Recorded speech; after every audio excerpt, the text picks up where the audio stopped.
Just before we get started with the episode today, I do want to give a quick plug to a new channel that I'm doing called Decoding the Unknown. It's all about solving some of history's greatest mysteries. We look at a whole bunch of stuff like, did a book predict the sinking of the Titanic? What really happened to the Russian hikers in the Dyatlov Pass? And what happened to the Mary Celeste? And because it's a channel from me, we're not going to just accept that, oh, it was ghosts. Yeah, it was definitely ghosts. That's what's happening. No. We're going to try and really figure out what happened. It's a casual, laid-back show, and I think if you like my stuff, you'll probably enjoy it as well. It's available on YouTube. There's probably a link below. It's called Decoding the Unknown. And now into today's video. Hello there. Welcome back to another episode of The Casual Criminalist. As always, I'm your host, Simon. Welcome today. Oh, we're doing someone in Italy, so I'm going to be absolutely butchering some Italian pronunciations all throughout this episode. You are so very welcome. Leonarda Ciancuilli. Corretto. I don't know, the Cannibal of Correggio. Oh my god. Cannibalism as well, brilliant. This one's going to be an absolute laugh right between the pronunciations and the cannibalism, isn't it? What happens here is, this one. Normally, of course, you hear me say Callum has written today's script, but today's script is written by David, occasional contributor to The Casual Criminalist. His last one was excellent, so he's contributed another, just so Callum's fingers are bleeding less, which is nice. He said that his finger scabs are recovering nicely. Of course, I'm going to read it, and then Jen afterwards is going to do some magic with the video and audio. If you're like, what, video? What? This is a podcast. No, it's also available on YouTube. Yes, you can check it out. And if you're watching this on YouTube and you're like, I don't want to look at this guy's face. I just want to listen to the audio version. Well, it's as a podcast as well. You're welcome, world. Yes, let's jump into it.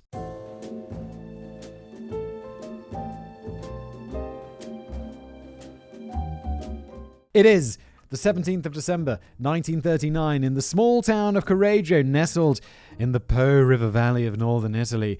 Great Britain, France, and Germany are already at war, but Mussolini has cynically kept Italy neutral for the time being. That's not going to last. We know how this goes. The entire nation of Italy is on edge, with millions of people, even some devout fascists, not in favor of joining Hitler's war and spilling Italian blood for his conquest of Poland. Yet war seems inevitable, and it lingers on everybody's mind. Ermelinda Faustina Setti.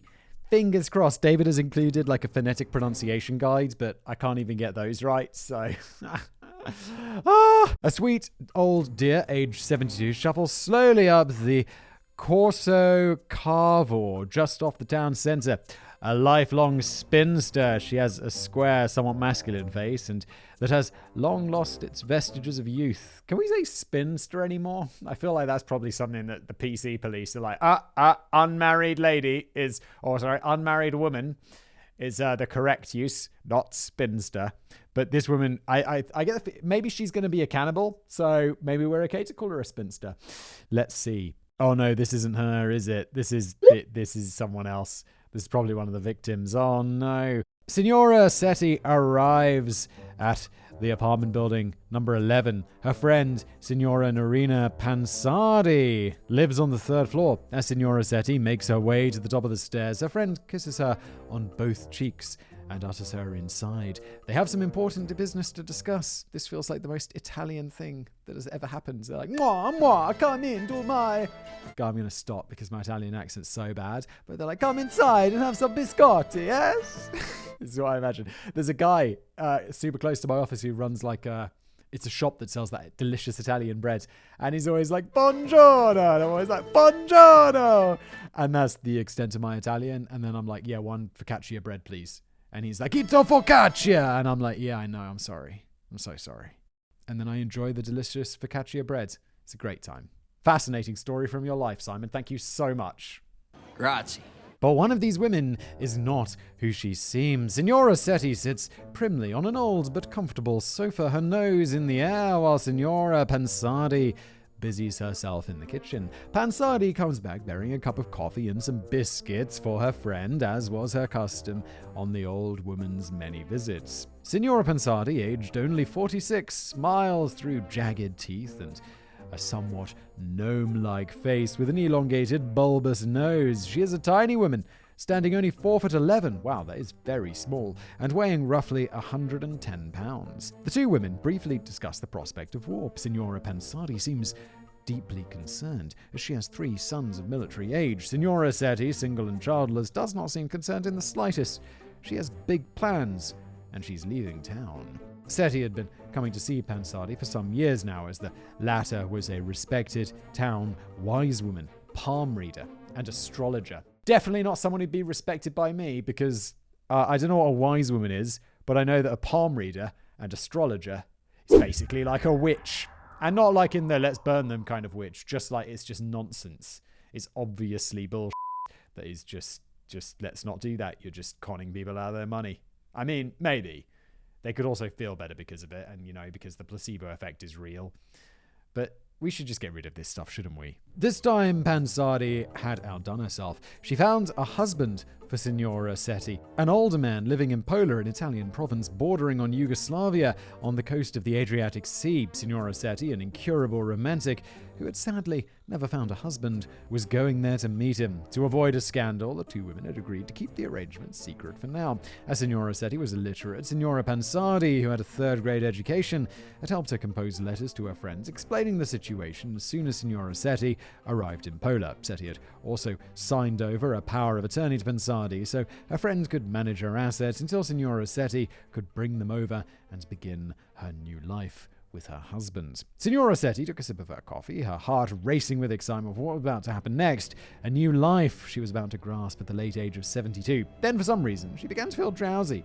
She took another sip of coffee to wake herself up. Uh-oh. The coffee isn't keeping you awake. Behind her, Signora Pensardi raised an axe. Holy shit. We're on to axe murder, and it is the top of page 2. This is going to be a wild one, everybody. She brought it down with surprising ferocity and struck her friends on the neck. The blow nearly decapitated her with one stroke. Signora Setti's head now hung off the front of her torso by a thin layer of skin and sinew. Lovely, David. Thanks.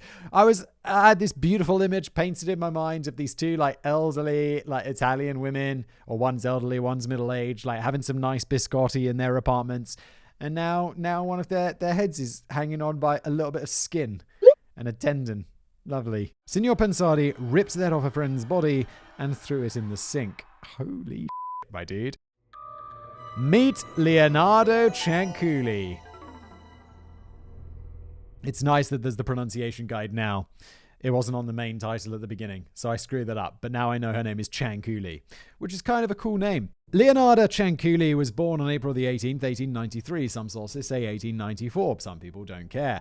Me. In Montella, a small village in southern Italy. Her father, Mariano, was a peasant cattle breeder. I was like, oh, he's a pleasant cattle breeder. That's nice. It's good that he's pleasant. We don't have an accurate record for her date of birth, but we do know that her father was a pleasant cattle breeder. No, he was a peasant. His wife, Serafina, was a widow with her 2 children from a previous marriage. Mariano and Serafina went on to have 3 more children together. It's rumored that Serafina was raped by a man, possibly named Salvatore de Nolfi.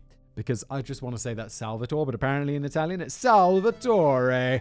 And the rape had gotten her pregnant with Leonardo. With it being Italy in the 1890s and being very, very Catholic, it goes without saying that abortion was very, very illegal. As such, Serafina was forced to have Leonardo and raise her as her own. Not that the devout Serafina would have contemplated anything to the contrary. Nevertheless, Serafina allegedly hated the baby that was born out of neither love nor marriage. As Leonardo grew up, her mother was verbally and physically abusive to the extreme. Leonardo was systematically treated worse by her mother than her other siblings. This is a super crazy situation. I mean, obviously it's not the kid's fault, but can you imagine if you have a couple of kids and then one of them is also from a situation where you were raped? That is going to be so confusing and troubling. And yeah, obviously, Simon, well done for stating the obvious, you hero. But yeah, that's intense. That's really intense. This is an intense episode. There's axe murder and rape. We're 4 paragraphs into page 2, guys. Great. She told Leonarda that she had been brought into the world by the devil and that nothing but evil would come of her life. It did not help that Leonarda was epileptic. Among the Italian peasantry at the time, there was a superstition that seizures were a sign of demonic possession. Thus, in her mother's eyes, Leonarda was a foul, ungodly little creature. We do not know much about her adopted father's treatment of Leonarda, with her being the rape baby of another man, but we do know that Mariano Ciancuilli bestowed upon his adopted daughter the name of Nardina, a shortened diminutive form of Leonarda, which implies affection. Leonarda's name itself she inherited from Mariano's father, Leonardo. Serafino, who hated her father-in-law, preferred to call her Narina. Leonardo's siblings, wanting to please both parents, simply called her Ina. Criminal psychologists would later theorize that Nardina and Narina were representative of two sides of Leonarda's split personalities. The Nardina side of her was gentler, worked harder, and suffered for her children. The Narina side was more aggressive, cruel, and took ruthless action to defend them. Evidently, Leonarda was deeply troubled and a depressed young girl. In her 700-page memoir, melodramatically entitled Confessions of an Embittered Soul, which she later wrote while incarcerated, Leonarda claimed that she had tried to commit suicide multiple times in her youth. There's a quote, "I tried twice to hang myself. Once they came in time to save me, and the other time the rope broke. My mother let me know that she was very sorry to see me alive." Oh my god. This... Holy Again, like, it's another episode of The Casual Criminalist where parents are a piece of shit and they fuck up their children. Shocking. Once I swallowed 2 sticks with the intention of dying and ate some shards of glass. Nothing happened. It is possible that these claims are a delusion or lies, since Leonarda had tried to hang herself twice with these same outcomes while she was imprisoned awaiting trial in 1941. Much of her memoirs are unreliable because, if it hadn't become clear already, Leonarda Ciancuilli was off her nut. It wasn't exactly clear to me yet. She just seems like a troubled young girl, but I guess apparently, spoiler alert, she's off her nut. Her psychologist determines that severe childhood abuse from an overbearing mother led to narcissistic personality disorder with sadistic, schizoid, and paranoid tendencies. That sounds very complicated and very bad. A lack of motherly affection, moreover, led Leonarda forming insecure attachments, antisocial behaviors, hostility toward other women, and a feeling of inferiority which she tried to mask with grandiose behavior and claims. She presented herself to the world as a special person and related to other people by trying to dominate them. It's always an attractive personality trait when it's like, oh, how am I going to make this person like me? I'm going to dominate them. I'm absolutely going to dominate the shit out of them. Oh no. She tried to cultivate people's trust and took it as her due, but she did not empathize with others. She didn't view people, but only as objects, as prop pieces in the stage play of her own life. Interesting. It's like, I always found that interesting, you're the main character in your life, but everyone else is the main character in all of their lives. Like, most of you people listening, it's just like, I'm that podcast guy that you sometimes listen to, or that YouTube guy you sometimes watch, and you all have your own lives going on out there, and I have mine. I don't know where I'm going with this, but it is weird, isn't it? To think there's everyone out there just all involved in their own stuff. And here I am involved in mine. And it's just interesting, isn't it? The sinews of superstition. There was another aspect to Leonarda's psychosis among the fairly illiterate Italian peasantry. It was a mixture of badly understood Catholicism, latent ancient Roman paganism, and more modern urban legends, all mixed into a single incoherent belief system. Despite being a devoutly Catholic nation, much of the peasant religiosity took on a decidedly more magical element, a belief in curses and witchcraft mixed with trash magazine-level astrology and carnival-grade fortune-telling. Yeah, this is weird. I think also, back in the day when things were really when it was just, life was a bit rough. Like Italy in this time, it's like, oh my God, we're all a bit fascist. Hitler's doing all sorts of stuff. Are we going to have to go to war? Our kids are going to have to go to war? All of that kind of stuff. And you just, you're more likely to be like, oh yeah, please, I want to look at some astrology for some good news for the future. I want to believe that witches and magic spells are real because life sucks. It's like, really, poorer countries typically are more religious, right? Because they're like, oh, I got to pray for things to get better. While all the rich countries are like, pretty good, getting fat right now. Everything's great. To take one simple, crude, and cheap anecdote for the sake of an example, country priests were occasionally uneducated and could not properly speak Latin. At one point in Catholic Mass, the priest is supposed to bless the bread, quoting Jesus and uttering the words, "This is my body," In Latin, this is supposed to translate to hoc est enim corpus meum, which some priests shorten to hoc est corpus, where the theory goes the priest using flawed dog Latin or the peasant crowd's mishearing, or both, slowly led some countryside parishioners to think that the phrase was shouting hocus pocus before magically turning bread into the body of Christ. I mean, essentially, that's what they're doing there, isn't it? Because, am I right in thinking that in Catholics, they literally, it's a literal belief that the bread is the body of Christ. It's not like representative of it. It actually, in the belief system, that is Christ's flesh, which is crazy, and also like the sort of shit that you'd see in a magic show. So hocus pocus, abracadabra, kind of makes sense, doesn't it? By the late 17th century, magicians were shouting it to pull rabbits out of hats. Instead of a dead language used by tradition, Latin phrases began to take on the power of magical incantations for the peasantry, just as they do in every shitty horror movie released in the last 70 years. Preach. Some horror movies are so, but there are good horror movies. Like The Ring, I think is one of the God, who was in that movie? The super famous blonde lady. Naomi. I don't remember, but that movie is scary. That's one of the scariest. Like, I remember seeing that. I must have been like a teenager, like early teens, and I remember watching that movie and then being scared of televisions. Like, oh god, what if I watch that Ring thing? Then I'll die in 7 days. What if I wake up and it's on my TV in the night? It was scary.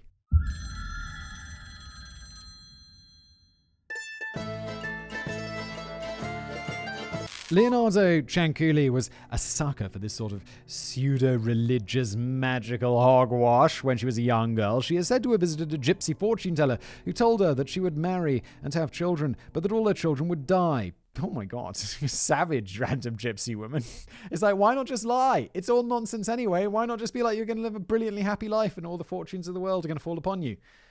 Rather than like, you're going to have loads of kids and they're all going to die. I mean, they're all going to die eventually, of course. It's depressing.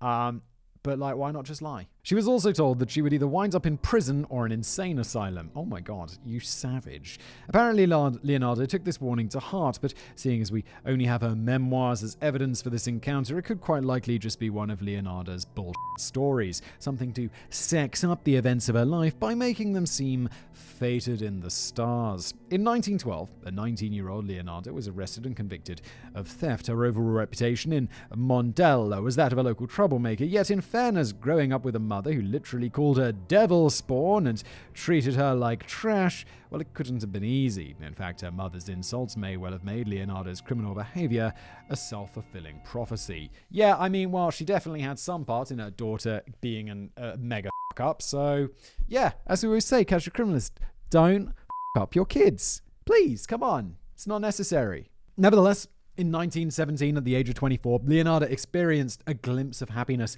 She met a man named Raphael, and the pronunciation guide here says Ninja Turtles. Familiar, thank you. Pansardi, who worked as a clerk in the registry office. Yet even this chance of a happy life was spoiled by her mother.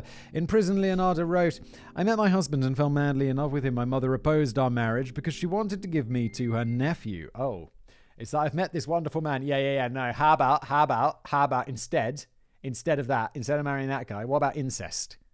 Right? Yeah, good. Huh? I got married anyway, and my mother threw a curse on me. Serafina Ciancuilli thereafter severed all relations with her daughter, while the exact nature of the curse, if there was one, there wasn't because curses aren't real, is not known. Her mother's final rejection had a profoundly damaging impact on Leonarda, one that she would not shake for the rest of her life. Someone on Twitter the other day was like, "Simon, I was listening to your podcast," and it's like, "I don't care, I've seen a ghost." And I just replied, "No, you haven't. Ghosts aren't real." And people were like, mostly Simon's correct, but then of course they do because they follow me on Twitter. I'm like extremely skeptical. But some people were like, yeah. Well, how do you explain it? So I don't know. I'm not even trying to explain it, but it's not a ghost, is it? And if it ever could be. So, another brilliant one was like, Simon, why as if the paranormal is explained by science? And I'd be like, well, great. Then it's real. It's not paranormal anymore, is it? It's just normal. And great. Science rules. Simple. I look forward to that happening. If someone scientifically proves ghosts, I'll be like, that is seriously cool. Nice job. As Raphael and Leonarda Pansardi settled in Montella for a long and happy marriage, it's not going to be very happy because all of her children are going to die, according to that crazy witch at the fair. Leonarda was arrested again in 1919 for threatening someone with a knife. 2 years later, the couple moved to Raphael's hometown of Lauria, a small medieval town just above the toe of Italy's boot. Here, Leonarda gained a reputation of a whore who would sleep with any man who showed her the slightest interest, who ignored the authority and commands of her husband, and as a notorious conwoman who posed as a spiritualist, she began a fortune-telling racket to bilk people out of their hard-earned cash. In 1927, Leonarda was convicted for fraud after conning a local peasant woman out of 2 months' wages and was fined and given 10 months in prison. Her defense attorney tried and failed to get her a plea of insanity. During this same disreputable and turbulent period, Leonarda was trying to desperately have children. Of her 17 pregnancies, 3 ended in miscarriages, and a whopping 10 of her children died in infancy. Oh my god, the crazy witch doctor woman was right. According to Leonarda, it was only through the magic exercised by a local witch that allowed her to have children and protected them as they grew up. In total, Leonarda had 4 children who survived, 3 boys and a girl, and in Leonarda's mind, this was entirely due to mystical forces. Alright, well, her mind's entitled to think whatever she thinks. I mean, it's wrong, but whatever, who cares? Thus, in addition to the abuse she suffered at the hands of her mother in childhood, Leonarda suffered a harsh downpour of trauma as she lost child after child in her 20s and 30s. An already mentally unstable mind with a plethora of personality disorders was pushed closer and closer to the breaking point. And to give herself some illusion of control, she dug herself deeper and deeper into the occult. As Leonarda herself puts it, quote, "I could not bear the loss of another child. Almost every night I dreamed of the small white coffins swallowed one after the other by the black earth. For this, I studied magic. I read the books that talk about palm reading, astrology, spells, hexes, and spiritualism. I wanted to learn everything about curses to be able to neutralize them." While dabbling in astrology, tarot cards, and LARPing as witchy-poo Wiccans may be a harmless enough pastime for bored housewives and moody teenagers, this cocktail of superstition was the final nail in the coffin for Leonarda's sanity. She came to believe in increasingly bizarre things, which in turn would lead her to commit some of the most heinous acts in order to protect her surviving children. Oh god, is she eating people because she's crazy? I mean, there's a statement. Are you eating people because you're crazy? No, I'm totally sane. I just love eating people. Of course, if you're eating people, you're crazy. But is she eating people because she thinks it's going to be like part of some spell that's going to protect her children? Because that is so, like, no. The Witch of Correggio. Once Leonarda was released from prison, she and Raphael hastily moved to the tiny village of Lacedonia, also in southern Italy, for a fresh start. Not long afterwards, on July the 23rd, 1930, an earthquake struck the region, causing 1,400 deaths and obliterating the Pansardi's home. From there, the family picked up sticks and headed north to the other side of the country to settle in Correggio. Leonarda's husband, Raphael, got another job as a clerk in the Correggio registry office, earning a very modest wage that barely provided for his wife and family. To supplement the family's income, Leonarda set up a fairly successful furniture and clothing business, and as a sideline, and of course she also offered palm reading and astrology to her more gullible customers. It's like, yeah, what are you here for? Yeah, I need a new couch. Great. You want any palm reading with that? I need a little bit of astrology. You interested in the Taurus? The tangents of Mars and Mercury? I can help you out with that. No, just the sofa. Thanks, you crazy woman. Meanwhile, Leonarda's reputation in Correggio evolved to be drastically different than that in previous towns. She was respected among the townsfolk. Leonarda may have been considered eccentric in her beliefs and behaviors, but she was also thought to be charming and mysterious. She was a sage, a wise woman with strange powers that were barely understood. They're not real. An image that Leonarda did everything to encourage. She was admired for how she doted on her children. She was well-liked, considered reliable, and was trusted with the townfolk's personal secrets. People frequently stopped by her place, where she told them entertaining stories, plied them with coffee and pastries, and lent them a sympathetic ear. She broke the tedium of people's humdrum small-town lives by giving them exciting prophecies about their futures. She provided crackpot remedies and invoked gibberish spells, which, as far as the townfolk and the placebo effect were concerned, well, they seem to work, because the placebo effect is super powerful. There's that famous study where they give people like the white pills and the red pills, and the red pills don't do anything. But still, neither of them do anything. But somehow the red pills are more effective in treating the condition. And the condition wasn't like depression or like anxiety or something like that, like a mental disorder. It was like pneumonia. And some other people on the red pills got better. It's amazing. Placebo effect. It's why people believe in witches and shit. Leonarda was also admired across town for being an enthusiastic and devoted fascist. Brilliant. But apparently Raphael did not share the town's admiration for his wife. He gradually fell into alcoholism to cope with life married to this temperamental and often violent madwoman, and after 2 decades of marriage, he abandoned his wife altogether. While I would never advocate a husband abandoning his family, in this case, it might be fair to say that this poor bugger got out while the going was good.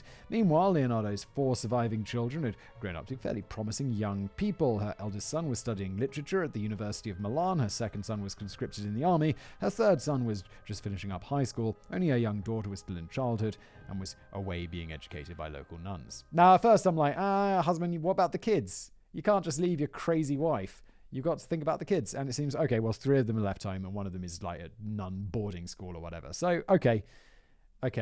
Less judgment for escaping the crazy lady now.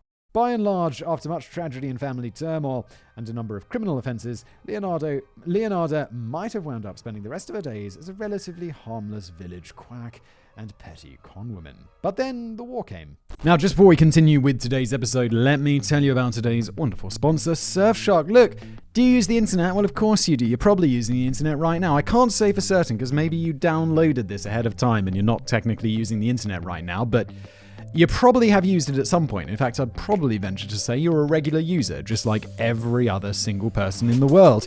And well, in that case, I'd recommend that you get Surfshark, because the internet's a kind of weird place. There are people out there, they want to steal your information, they want to steal your identity, in fact, and that can be a real pain in the arse. Surfshark has something called HackLock, which searches databases for your passwords, which sounds like a bad thing, but don't worry, Surfshark are the good guys. If they see that your information is out there, they will let you know so you can change your passwords and be nice and safe online. Also, the best thing about Surfshark that I use most often, other than, if I'm in a cafe, then I'll fire up Surfshark, if I'm doing some internet banking or whatever, just for safety. But the thing I really like is it allows me to get, more streaming options. For example, Netflix. I live in Prague in the Czech Republic, and America has by far the largest Netflix collection. So I'll fire it up, Surfshark up, I'll fire up Netflix, and it's like, oh, wow, look at all these other options. Loads more movies. But if you're in America and you're thinking, Simon, why would I need this? I already have the greatest Netflix library in the world in America. Well, I was on American Netflix looking for Tom Cruise Mission Impossible movies, and they weren't available. But I turn off Surfshark, and they are available. So you might be able to get stuff that you thought you'd be able to get.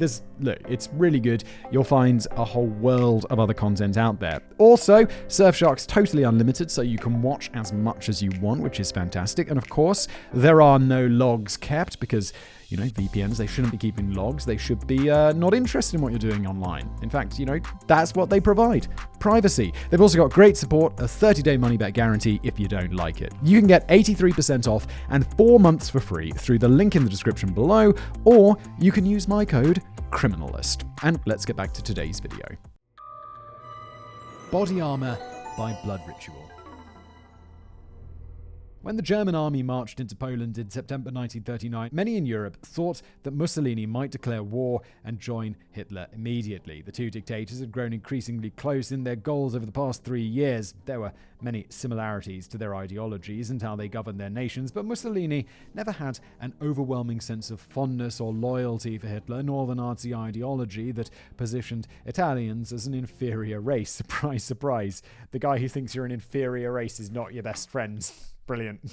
And shocking. So Mussolini hung back, waiting and watching, only intending to strike at the Allies should the Germans look on the verge of victory. Then Mussolini might quickly gobble up a few new possessions in Africa and the Mediterranean islands. To the wider Italian population, however, aided by harsh anti-British and anti-French propaganda, it seemed like war could break out at any time. This sent Leonarda into a mental breakdown. She had already lost 10 children in infancy and 3 to miscarriages. To her mind, it was only her tireless exercise of spells and the occult that kept her remaining children safe. I mean, yes, is that confirmation bias where because something keeps happening, you're like, oh yeah, it must keep happening? Or it sounds more like OCD, where it's like, oh yeah, I've been doing these curses So nothing bad's going to happen because nothing bad has happened, but I have to keep doing the curses or something bad will happen.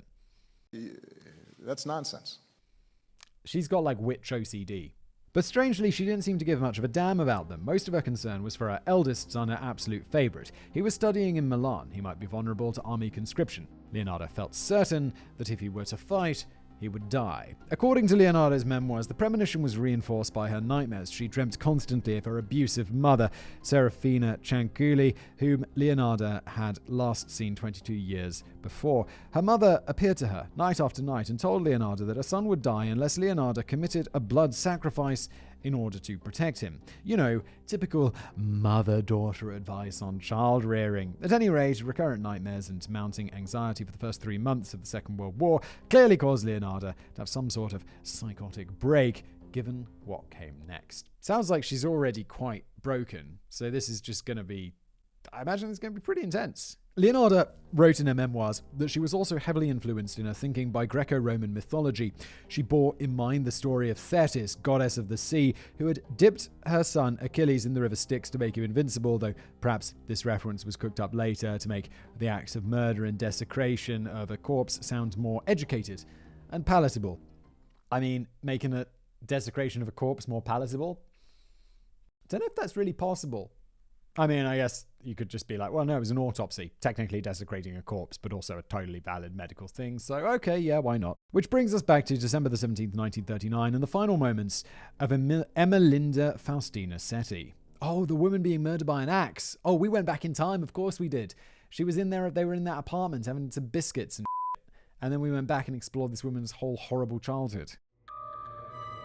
Blood biscuits. The martyr was sipping the coffee. I raised this quote, by the way. I didn't personally raise any axes. I raised the axe. I mean, other than for chopping wood. I think I worked like a thunderbolt. I think my strength tripled. Otherwise, I could not have done what I did. Leonarda brought the axe down on her friend's neck and nearly decapitated her with one stroke. An impressive act for such a tiny, middle-aged woman. Yeah, although axes are pretty heavy. I'm not exactly the strongest man in the world. It's an understatement. But I could chop a big old block of wood in half with an axe, because an axe is heavy. You put it on the chopping thing, you swing the axe down, boom, splits in two. Easy. Leonarda then walked around the sofa to the front of the torso, the top of which was at first pumping and then oozing blood. She gripped the head with both hands and wrenched it free. Oh my god. That's one of those, I don't know, like one of those nails on chalkboards, like the idea, the tendon and the skin kind of tearing off. As to why are we talking about this more? It's just making me feel more unpleasant. Let's just move on. She went to the kitchen and tossed it in the sink. Coming back into the sitting room, Leonarda grabbed the corpse and dragged it across the floor, leaving a trail of blood on the old wooden beams until she reached a closet and shoved the body inside. She leant Signora Setti's torso over a large basin and proceeded to make a series of small strategic cuts in the body to speed up the draining of the woman's blood. While the sofa, floors, and sitting area already looked like someone had popped a water balloon filled with red paint, there was roughly 2 or 3 liters of blood left in the body for future use. The future use there is in quotation marks, so I'm assuming this was from her creepy-ass memoirs. Like, why aren't you saving why are you saving the blood in the body? What are you saving that for?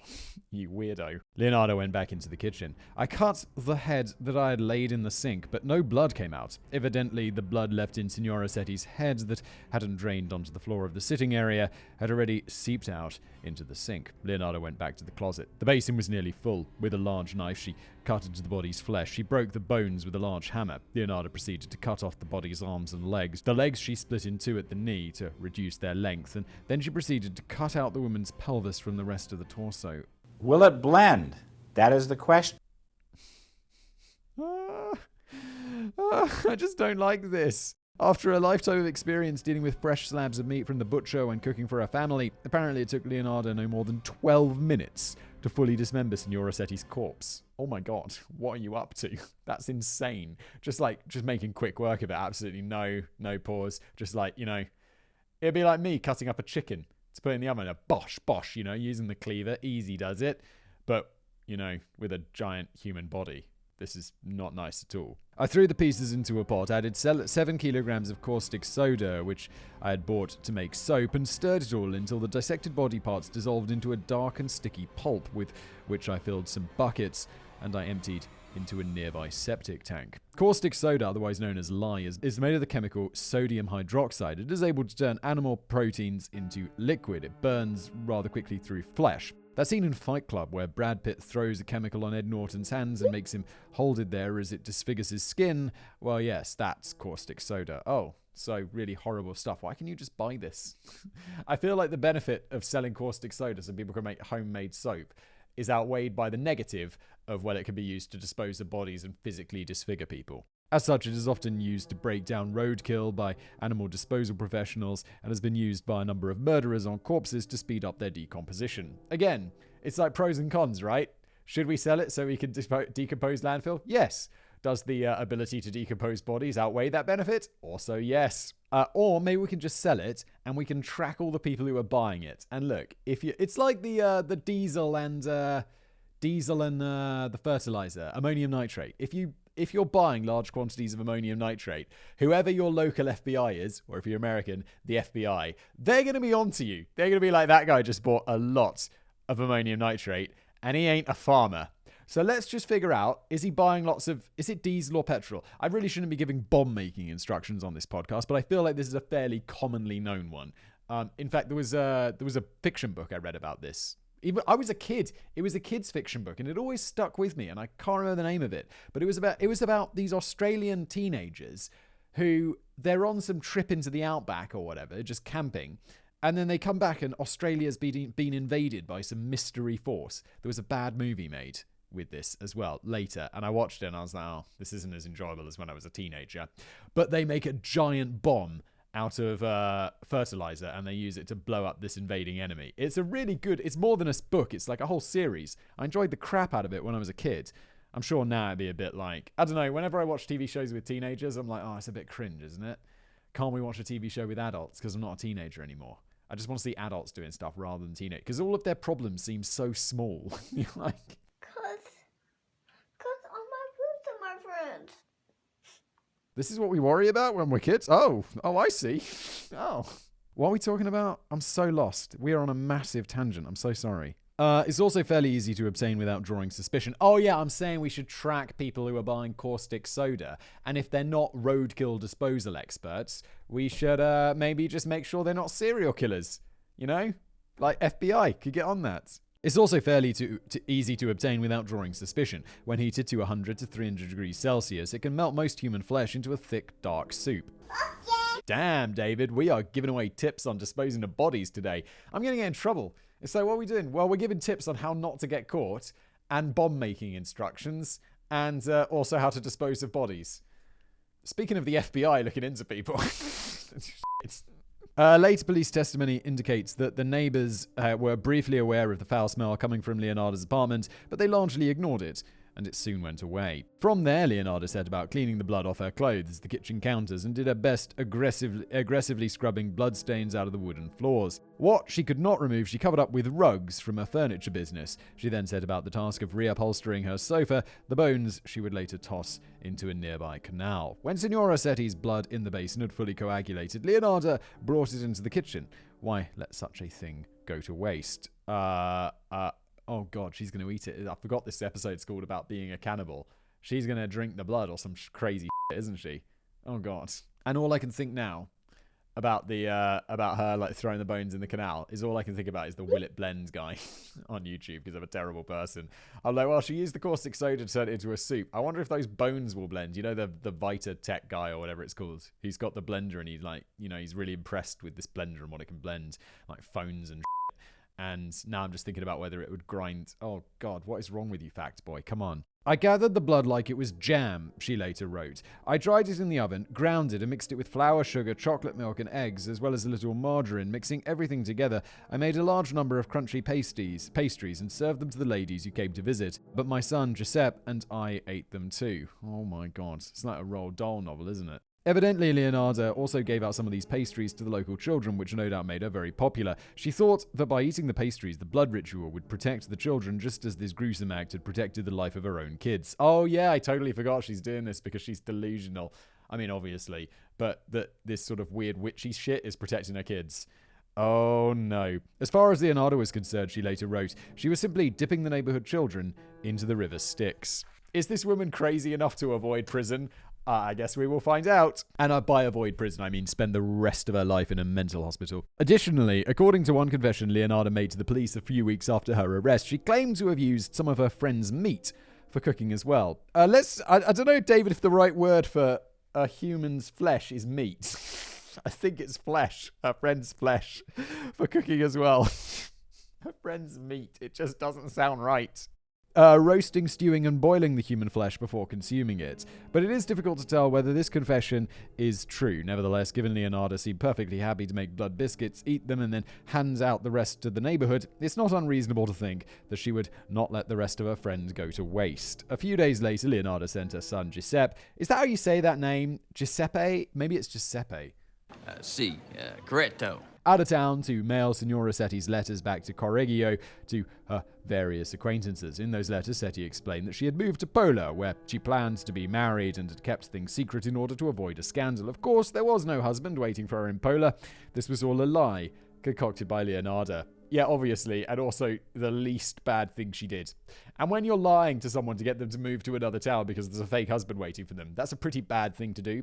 But making biscuits out of their blood, it's worse. It's definitely worse. Meanwhile, it'd be like, yes, she's going to prison. She's in court. It's like, what's she in court for? Well, murder, cannibalism, fraud. Meanwhile, the cannibal of Correggio pocketed 30,000 lire of Signora Setti's savings, which the old woman had been carrying with her in preparation for her move across the country. Whoa, I don't know how much money is that? Oh, okay. This works out as approximately $25,000. Not a bad payout for a day's work. No, definitely not. But also, why? Oh, I guess, okay, because she was moving to a new town. I feel like there's a more secure way to do that. Didn't they have checks in the past? The cannibal strikes again. Given the grim nature of the events described above, I'll wager that you groaned inwardly or outwardly when you saw the next title card. I have to say, I just read it as I do title cards because I don't usually comment on the title cards, so I just kind of tuned it out. But it does say the cannibal strikes again. So that's brilliant. She's up in her kill count. But if Leonarda had stopped at one blood sacrifice, she certainly wouldn't be as notorious in criminal history. Moreover, and perhaps more importantly, if she had stopped at one victim, it's likely she would have never been caught. It is September the 5th, 1940. Germany has knocked France out of the war, and Mussolini, sensing an opportunity to sit at the peace table with minimal loss, declared war on June the 10th. But the war was not going well for Mussolini against the British in the Egyptian desert or in Ethiopia. In fact, it was an unmitigated disaster. The Italian army simply wasn't yet properly equipped to go to war, and they were badly led by an incompetent officer corps. Whether these fortunes played a role in Leonarda's decision-making or not, the women had concluded that it was time to make another blood sacrifice. Francesca Clementina Soavi, age 55, was a kindergarten teacher from a local school in Correggio. She was single, poor, and without many people in the town to miss her. Like the first victim, I feel like if you're a kindergarten teacher, aren't you going to know all the other kindergarten teachers, and aren't all the kids going to be like, where's Mrs. What was her name? Soavi. Where'd she go? Oh, sorry, Miss Soavi. Where'd she go? She's dead! Someone's going to notice. Maybe this is where she gets caught. Like her first victim, Signora Soavi had been coming to Leonarda for several years for guidance, for a sympathetic ear, for the occasional fortune-telling, and to be honest, just plain old simple companionship. She couldn't have chosen a worse person. Yeah, I mean, not only is she eating those blood biscuits, but I get the feeling she's going to get murdered. Leonarda had lied to Soavi that she had found her a well-paying job at a girls' boarding school in Piacenza, a city not far from Correggio in northern Italy. This would have provided the teacher with a more stable income, and Piacenza's larger population might even offer the possibility of finally finding a husband. Of course, there was no job in Piacenza. It was all a lie of an experienced conwoman. Leonarda had convinced Soavi to write postcards to friends and co-workers apologizing for leaving suddenly, but to avoid making her final destination known until she was firmly in the job.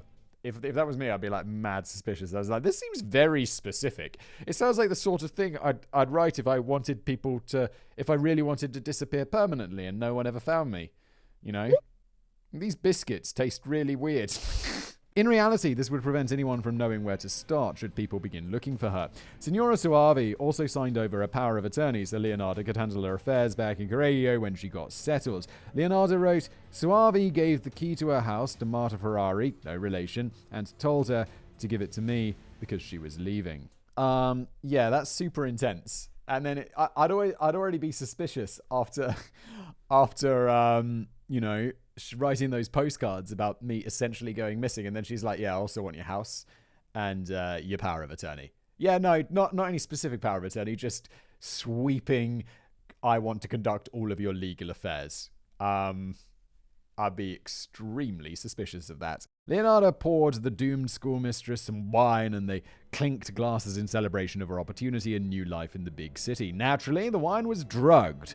While Signora Soavi fell into a stupor, her eyes glazing over and her vision turning blurry, Leonardo struck her with the axe. A familiar pattern played itself out. Decapitation, head in the sink, torso dragged to the closet, blood drained in a large basin, arms, legs, pelvis, and torso dismembered with a large knife and a hammer, legs split in two, all within 12 minutes. These specific timings must be coming from her, creepy memoirs, right? That is incredibly fast. Flesh thrown into a pot and boiled with caustic soda. When it became a foul-smelling soup, poured into a septic tank for later disposal. Bones chucked into the nearby canal, blood congealed into a jelly, dried in the oven, then ground into powder and baked into pastries to feed the neighborhood. Possibly prime cuts of meat reserved for roasting, stewing, or boiling for dinner. Cleanup performed, bloodstained fabrics washed or replaced, stubborn bloodstains on the wood floor covered with throw rugs, foul smell briefly emitted from the apartments. Then Signora Soavi was gone. Erased from the earth. Leonardo sent her son Giuseppe to Piacenza to mail postcards to Soavi's friends and acquaintances. She, meanwhile, does this son know what's up? Because that's pretty suspicious. That's pretty suspicious. He's like, and also these biscuits taste weird. She, meanwhile, told, I feel like a good merch item would be, these biscuits taste weird. Like a t-shirt. These biscuits taste weird. Oh, God. Meanwhile, she sold all of Soavi's belongings and pocketed roughly 3,000 lira in cash, only about $2,500 in modern US currency. Not the best payout for the effort expended, but Soavi was poor, and Leonarda, a woman of modest means herself, found that living in wartime, she needed all the help that she could get. But the school teacher hadn't kept her move to Piacenza completely secret from everyone like Leonarda had instructed. She had told one of her neighbors. When Signora Soavi didn't turn up at Piacenza and did not respond to her mail, this raised a few eyebrows. But unfortunately, it was wartime. Hundreds of people were dying every day, and amid all that chaos and death, who had time to worry about one impoverished and lonely school teacher. An Italian soap opera. On September the 23rd, 1940, a little over 3 weeks since the last murder, Virginia Cacioppo made her way up the Corsicava to number 11 and walked up the stairs to the third floor, where the cannibal of Correggio was waiting for her. Signora Cacioppo was 59 and a retired soprano who had studied at the Milan Conservatory and made her debut as a beautiful and talented opera singer in 1904. I don't think I'm telling tales out of school when I say that Italians love opera, and Virginia was once renowned and venerated nationwide, performing for some of Italy's top conductors. As Virginia aged, however, the singing jobs slowly dried up and went to younger, more beautiful sopranos with fresher-sounding voices and tantalizingly new reputations to drawing crowds. As such, Signora Cacioppo fell on harder times. She settled in Correggio with her sister, but evidently felt wounded that her career had come to an end. Worse still, she was unmarried and lacked that extra means of support as she stared down the gun barrel of retirement. It was Virginia's yearning for her glory days in the opera that Leonarda exploited to the full in order to lure the ex-soprano into the same vulnerable position that had killed the two other women. There's a magical job waiting for you somewhere on another side of Italy where you're going to go and write postcards about being very generic about where you're going and not telling anyone. And I'm definitely not going to kill you, and those biscuits taste fine. Leonarda concocted some cock and bull story about how she had found Virginia a job in Florence. She would be the secretary of a theater impresario, which in the opera world is similar to the job of a Hollywood producer, involving the financing and organization of the actual shows. It was a respectable position, and being secretary to such a man kept Virginia in the opera life, kept her in money, and was better than nothing. To put a cherry on the cake, Leonardo said, it was likely Virginia could marry this man, an idea that was even more tempting. Above all else, Leonardo instructed Virginia to keep the job a secret. Why? Oh my God. I guess this is the thing. It's like, obviously, when we read this from a dispassionate perspective, not dispassionate, that's the wrong word, from like a removed position where you're not emotionally invested in what's going on. I mean, other than being an observer. But if you're in this woman's position of like relative desperation, like she really wants her career back, she doesn't have much money, things are not going well. When an offer comes along, it can be really tempting to look, overlook all the things that are wrong with it and just be like, yes, please. Yes, please. I really need that. And obviously, that's why it's called exploitation, isn't it? The rest you could probably predict. Virginia Cacioppo came over on the day of her supposed departure for Florence. The hopeful ex-opera singer was drugged, decapitated, and dismembered, her blood drained into a basin, and left to congeal. All signs of a murder were cleaned up as best as possible. But here's the thing you might not have expected. When Leonarda threw the pieces of Virginia's corpse into the pot, added the caustic soda, and started to boil it, for some reason she became enamored with the quality of the opera singer's flesh and decided to make soap out of it. Oh, God. I think we got another one to add to our list of rules for criminals. Don't make soap out of your victims. Not a good idea. Leonarda later wrote, notice not she, but it. Oh, wow. Okay. It ended up in the pot, like the other two. Its flesh was fat and white. When it was dissolved, I added a bottle of cologne, and after a long boil, creamy bars of soap resulted from it. I gave some to neighbors, and oh my God. And acquaintances. With regret, I observed that the soap was not perfect because I had to add some ash to it. It is true that Signora Cacioppo, with all due respect and rest her soul, had gained a little extra weight in middle age, so it is highly likely that Leonarda was not completely deluded, and indeed her fat would have made for decent soap. Oh my God, we don't need to know that, David. No. I felt so creepy writing that sentence. Yes, David, and I felt so creepy reading it. Do we have to?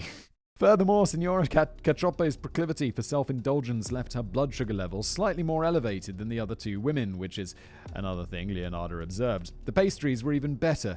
The woman was really sweet. Oh, good God. This is some skin-crawling shit today. God damn. So this time, the neighborhood children got to enjoy top-quality pastries, and some of the old ladies who visited Leonarda were gifted with fine-smelling soap out of the goodness of her heart. I can only imagine the shock those ladies must have felt when they learned that they'd been washing themselves with a perfumed chunk of fat sliced off an ex-opera singer. Leonarda's son, Giuseppe, was duly sent out of town to send some misleading letters. Leonarda, meanwhile, managed to rob 50,000 lira off of Virginia Cacioppo's savings. That is the equivalent to roughly $41,000 today. That's a lot of money, her biggest payday yet. Furthermore, Leonarda had sold Cacioppo's many belongings, jewels, furs, dresses, shoes, and even some small bank bonds. The problem was this: if you murder a spinster old lady of 72 who allegedly moves to Poland to get married, nobody really looks for her. If you murder a single school teacher who gets another job in another city that disappears during the biggest war that the world has ever seen, she might be overlooked. But murder a former celebrity who was well known within the town, well, people are going to start to talk. Excellent. It's disappointing that we have to get to the stage of people starting to talk before this is solved, rather than, like, I don't know, crimes being solved earlier than gossip. The investigation. Like Signora Soavi, Virginia Cacioppo had not followed her murderer's instructions to the letter. She had told her sister that she was going to Florence to work as a secretary for a theatre impresario. But luckily for Leonarda, Virginia did not tell her sister, who had set up this arrangement. Between October 1940 and the start of 1941, rumors flew across Correggio. It was quickly established that Virginia Cacioppo had never made it to Florence and was, in fact, missing. With a bit of digging, it was also established that the job, the impresario, and the theatre itself did not exist. Virginia's sister, Signora Albertina Fanti, immediately suspected Leonarda. Albertina knew that the cannibal was friendly with all three women who had gone missing over the past year. She knew that her sister had visited Leonarda shortly before she disappeared. And so, Signora Albertina Fanti did the sensible thing and went to the cops. This will be the one story you hear all decade where the literally fascist police are actually the good guys. You know, it's a bad time when the fascists are the good guys in the story. But when their opponent is an insane cannibal, it is a bit of a toss-up. Yeah, insane cannibal or fascist police. You can't decide. I mean, you can. In this story, the fascists are the good guys. Like you say, you never say that. Never say that. You didn't see anything. The police went round to number 11 Corso Cavour and questioned Leonarda. She flatly and angrily denied any involvement in Virginia Cacioppo's disappearance. In fact, Leonarda became so belligerent and menacing that the police briefly had her arrested. But there was nothing really tying Leonarda to the opera singer's disappearance. Moreover, she was a tiny woman of 4'11" and 110 pounds. How could she have brought down a heavy-set woman like Virginia and disposed of the body? Oh, I don't know, police. Maybe with a weapon, like an axe? I don't know. Surprise. It's like, of course, I could kill, I don't know, like The Rock. Of course I could. If I had a gun or an axe and he wasn't looking. Any other time, he'd absolutely destroy me because he's about 7 times as big as me. It's like, of course. What are you talking about? Although I do imagine if you just shot someone like The Rock, he'd just keep coming. You know, is it in that movie, Fast and Furious? He gets shot and he just keeps coming? I find that entirely realistic. Police Commissioner Serrao then took up the case of looking for Virginia Cacioppo, and he appears to have been worth his salt. Serrao traced the serial numbers on a bank bond that belonged to the opera singer to a man who had recently cashed it, a priest named Adelmo Frattini. When questioned, the police said that he had received it from a man named Abelardo Spinabelli during some petty commerce. Spinabelli, meanwhile, was a friend of Leonarda's and said that he received it from her in repayment of a debt. Serrao initially suspected all 3 people were in cahoots, along with Leonarda's son Giuseppe Pansardi, who had been identified sending Virginia's letters from out of town. The priest and Spinabelli were quickly ruled out. That left Leonarda and her son as suspects in Virginia Cacioppo's murder. Police tossed over Leonarda's apartment and found bloodstains under the rugs and furniture, along with some of the personal effects of Cacioppo, Soavi, and Setti. The police also found Signora Setti's dentures. That is a bad sign. There's blood on the floor and there's dentures in the cupboard that belong to a victim. Guilty, guilty, guilty. Guilty! Judge Simon has ruled. That's enough for me. Take her to the gallows. Leonarda and Giuseppe were arrested and charged in March 1941, or we could arrest and charge them. Stupid justice system. Leonardo was initially quite reticent during police investigations. Serrao at first suspected the murders had been committed in order to rob the woman. It was only when Leonardo realized that her son Giuseppe might go down for the 3 murders that she started to talk, and once she did, it didn't stop, and boy howdy, did she have a story to tell. I was murdering people and turning them into biscuits to protect my children. Oh dear. Confessions of an Embittered Soul. Due to the crisis of the war, the trial was delayed for 5 years, during which time both Leonarda and her son Giuseppe were held in prison. That doesn't seem very fair. Guilty! I mean, I know, obviously, we know that, I don't know if the son was involved. I mean, he was involved somehow, but did he know? Probably. He probably deserves to go to prison for at least 5 years. But it does seem a bit unfair to hold people in prison for quite so long when they haven't been declared guilty of anything. Maybe some house arrest? I mean, I know they're murderers, but what if they weren't? Then they spend 5 years in prison as innocents?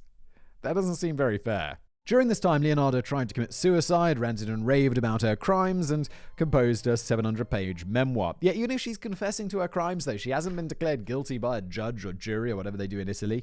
So, I don't know, that doesn't seem right. Her Confessions of an Embittered Soul is not an easy source to find, much less in full English translation, since Italian authorities never intended for it to be published or sold, nor can it truly be trusted in all aspects given its author. Giuseppe was released after 5 years due to lack of evidence. So yeah, essentially that guy was in prison for 5 years, even though there wasn't really any evidence against him. So that doesn't seem fair. And because of the confessions Leonarda made in her memoir, thoroughly and deliberately exculpating him. To this day, we do not know the extent to which Giuseppe was aware of his mother's crimes and whether he participated in the murders or knowingly participated in acts of cannibalism. He does not possess a past history and a rap sheet like his mother that would imply a disturbed mind. So, we're left to speculate what life with Leonardo was like for all those years and whether it imparted any serious lasting damage on her children. How could it not? How could it not? They're going to be messed up in a little way, maybe not into becoming criminals, but they're probably going to be a little bit broken. At the trial in June of 1946, the prosecution insisted that Leonarda wasn't a maddened cannibal, but had just killed her victims to take their money. Leonarda insisted that she was making a blood tribute to protect her children. One of her major arguments was the murder of Signora Soavi, the schoolteacher, who yielded very little money. It's also rumored that during the trial, Leonarda was secretly taken to the morgue to demonstrate that she could indeed dismember a corpse in under 12 minutes. Holy shit, who are they testing that on? It's like, you know when you donate your body to science, and you realize that, oh my god, it's going to be used to like cure cancer or some shit like that. You know, that's what you think when you're donating your body to science. But really, they're taking you down to the morgue and they're having a serial killer see if you could be dissected in 12 minutes. Not really. Your body is used for useful things, but it's also not like what you might think. I think one of the big sources, they go to medical schools for students to practice, you know, surgery and chopping up and stuff that medical students do that I don't really want to think about. But there's definitely corpses that they use. And I think that's what happens if you donate your body to science. I'm donating all my organs, so I don't think ideally I'd like to be frozen, to be honest, but I haven't set that up yet. So right now, if I died, I would donate all my organs, and then I guess my body wouldn't be much good for science. But I think, I don't know, donating my organs feels like a more of a short-term win. But I like the idea that my organs would be in someone else's body. I find that pretty cool. I mean, not literally. I don't find the idea like, oh, how exciting, my kidney's in someone else's body. I mean that they get to have a relatively normal life because my kidney's inside their body. That I like. Donate your organs. Become an organ donor. Woo! Leonarda's 700-page memoir was also taken as evidence, but there had always been suspicion that Leonarda cooked the whole thing up with her defense team in order to pursue an insanity verdict. For one thing, it seems dubious that Leonarda, with a third-grade education, could have written a 700-page memoir all by herself. I don't know, I feel like 700-page memoir seems more likely if you're bad at writing, because if you were good at writing, you could keep it more succinct rather than crazy and rambling. Although, as far as I could tell, the Italian and the sentence structure is pretty shabby. In the end, the judge accepted the Cannibal version of events and sentenced Leonarda to 3 years in a lunatic asylum and thereafter to 30 years imprisonment. But Leonarda never left the last house. She spent the next quarter of a century there. According to the nurses, she occasionally made pastries in the kitchens, but none of the other inmates dared eat them. That definitely sounds like an urban legend. Leonarda died of a brain hemorrhage aged 77 on October the 15th, 1970. May that rot in hell. Okay. I have to say, David, that feels a little harsh because I think she is insane. The fact that she never got released from the mental hospital kind of implies that she got there, spent 3 years there, and they were like, no, she is crazy. Or either she was putting on crazy for a very, very long time. And the fact that she did kill that woman who just wasn't worth anything, and yeah, I don't know. I don't feel like you can just, like, I feel that the mental insanity excuse does, in a way, morally exculpate her a little bit. Obviously, it's not right to murder in order to protect your children. But in a practical sense, I mean, I don't want to, like, admit to crimes, but, like, would I kill people to save my children? Allegedly, yes. Allegedly, yes. So, if she genuinely believes that she is killing these people to protect her children, that is kind of a moral excuse. So while I'm not saying what she did was in any way correct or right or morally justified, maybe it was in her own mind. So I feel it's a bit hard to be like, yeah, may she rot in hell. She is just mentally disturbed. Anyway, there's more. There's a twist. Okay, the twist. So on one hand, you've got a psychopathic cannibal with a lifelong obsession with the occult. During a blood ritual to protect her son's life, spurred on by the ghostly apparition of her abusive mother, she brutally murdered and consumed 3 women. She made pastries of their congealed blood, and in one case made soap of the fat, all of which she distributed to an unaware public. And she laid down an account of these crimes in exhaustive detail, with interesting commentary for true crime writers to pick apart in a 700-page memoir that she wrote in prison. On the other hand, you've got the word of a notorious conwoman for most of this. Despite the bloodstains and possessions of the 3 women found in Leonarda's flat, there is no evidence beyond the murderer's own testimony that she cooked the blood into biscuits or boiled fat into soap. By the time of her trial, 5 years after her arrest, any pastries Leonarda gave out had long since been excreted into the sewers, and any bars of soap carved out of Virginia Cacioppo's corpse would long since have gone swirling down the bathtub drain. Leonarda's criminal history shows theft, threats of violence, and fraud. She also practiced for years as a huckster who made money as a palm reader and a fortune teller for the more gullible people in her community. Oh yeah. But again, if she genuinely believed, do people who do this genuinely believe that they're doing it though? I don't think so. I think they know they're conning you because they don't really hear voices. I mean, maybe they do. in which case they need to be on medication, or like, the automatic writing or the seances and stuff, they know they're conning you. They definitely know, because otherwise it wouldn't work. There wouldn't be a good con. It wouldn't be a good seance or whatever. It's all a con. So yeah, no, that very much morally speaks to her moral character. Now I'm coming around to the should she be rotting in hell? I don't know, she seems pretty disturbed. She had conned her way into the confidence of the housewives of Correggio. She was, in short, a practiced and inveterate liar. It is possible that in her arrest and trial, Leonarda pulled off one of her greatest cons. She convinced a court of law, the wider Italian public, and generations of true crime readers of the most extraordinary and gruesome story, that she was the cannibal of Correggio, when in fact, she may have just been nothing more than an opportunistic murderer and a thief. Yeah, but the second woman had no money. You target someone who at least has money. I'm sure there's plenty of old spinsters who have money, rather than kindergarten teachers with nothing. Why would she do this? Well, if the motive of the murders was money, it would have been likely that her son, Giuseppe, would not have gotten off the charges. There is even subtext in Leonarda's memoirs which may imply it was Giuseppe who actually carried out the murders, rather than a tiny middle-aged woman. By claiming a horrendous tale of lifelong insanity and putrid cannibalism, Leonarda threw up a massive smokescreen that completely altered the focus of the trial. And even though it wasn't a blood ritual, this pack of lies was able to protect her son. The only solid argument against this theory is the murder of Francesca Clementina Sovi, whose murder yielded less than a tenth of the money of the other two murders. However, it is possible that Leonarda thought Sovi had more money. We must also remember the context of Leonarda being a fairly impoverished person with only a sideline in furniture and palm reading, whose husband had abandoned her. And in the latter two murders, it was wartime and lots of people were suffering financially. From that perspective, 3,000 lira isn't half bad. Furthermore, it is possible that the smallness of the amount prompted the third, more ambitious murder of the much wealthier Virginia Cacioppo, which happened only 3 weeks later. Wow, I didn't realize there was such a short time between the crimes. So either Leonarda was a deluded cannibal obsessed with the occult who will go down in history as Italy's answer to Hannibal Lecter, or she recognized the occult for what it was, a useful way to con people into doing what she wanted. Yeah, entirely possible. I mean, there's no evidence against this, David, but there's also not a ton of evidence, for it. I mean, yeah, there's two potential stories, and we can't really know which one is true because we can't see inside her head and all the evidence is long gone. I have to say I'm quite torn between them.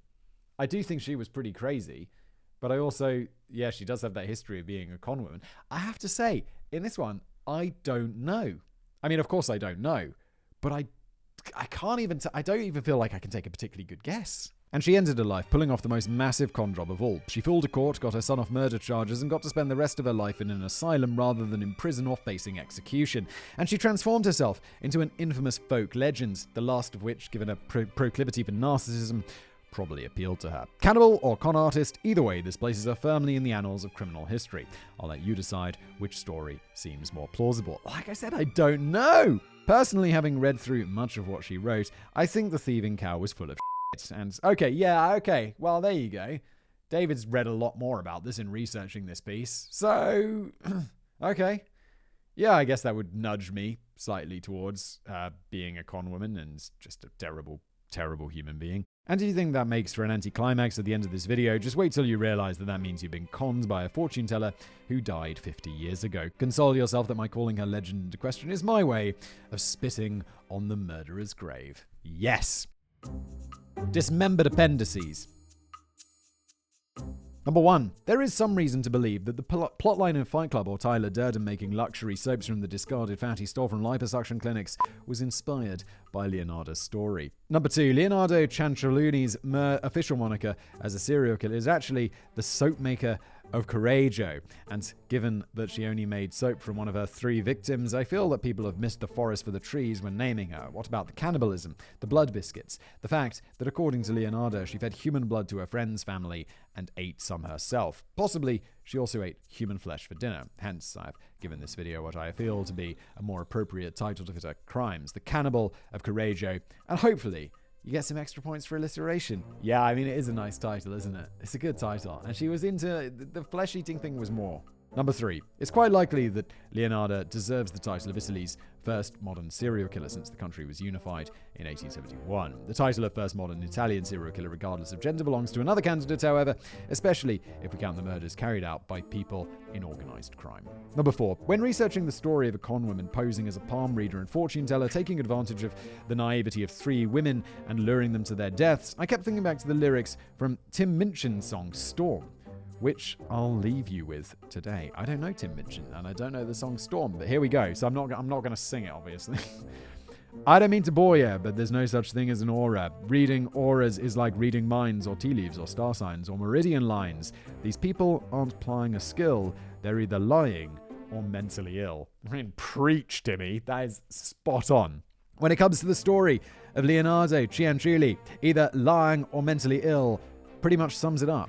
Please stop paying these people. Good Lord, yes. If you're thinking, oh, after this, I'm going to go see my palm reader. How about no? How about you don't? And you realize that it's all a bunch of hogwash nonsense. This has been an episode of The Casual Criminalist. I, as always, have been your host, Simon. Thank you, David, for putting this today. Guest author. Regular guest author, in addition to Callum. Hope it helping me get these episodes out more regularly, which I know you guys like, because I think I went a week without publishing one on YouTube, and people were like on my Twitter, like all over the show, like, Simon, where is it? Where's the cat? Come on, give me the Casual Criminalist fact, boy. Well, if you feel that passionate about it, please, if you're listening to this as a podcast, go over to wherever you get your podcasts and leave it a stellar review, because you love it, and I know you do. Hopefully, please. And if you're watching this on YouTube, use that like button, make sure you're subscribed, and I will see you next time.